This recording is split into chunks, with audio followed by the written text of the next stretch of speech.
L'actualité européenne, le sommet Chine-Europe. Sur le départ, le président chinois Wen Jiabao a rencontré les dirigeants européens. Pékin et Bruxelles sont des acteurs majeurs de l'économie mondiale, mais la crise crée des tensions entre l'Europe en récession et la Chine, dont les principaux indicateurs ralentissent, notamment dans l'énergie solaire. Au cours de ces discussions ont été abordées les subventions à l'exportation accordées par Pékin aux industriels du secteur, des aides qui menacent la filière européenne du solaire. En Belgique, pourtant, une PME résiste aux importations chinoises. Reportage de notre bureau européen, Pascal Verdeau, Tahar Nasri. Nous sommes ici dans notre atelier.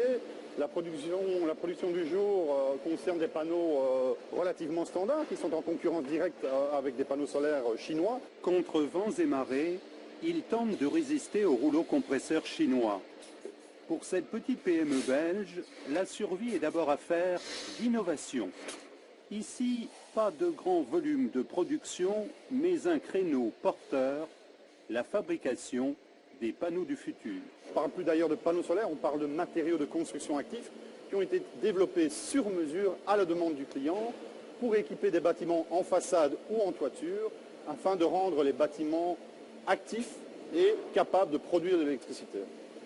Intégrer le solaire dans l'habitat, Paris réussit avec ses vitrages photovoltaïques situés sur le toit de la gare de Perpignan. Mais aujourd'hui, la société Isol fait figure d'exception dans une filière sinistrée. Les importations chinoises représentent 80% du marché européen. Les entreprises chinoises vendent leurs panneaux solaires à des prix de vente inférieurs de 40 à 80% au coût de production. C'est du dumping, contraire aux règles de l'OMC et aux règles européennes. Côté européen, un groupe d'industriels représentant 25% de la production de panneaux solaires a donc décidé de contre-attaquer, plainte anti-dumping déposée à la Commission de Bruxelles.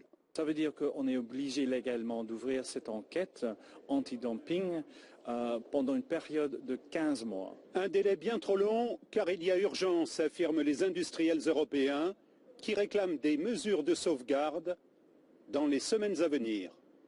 Une page politique et la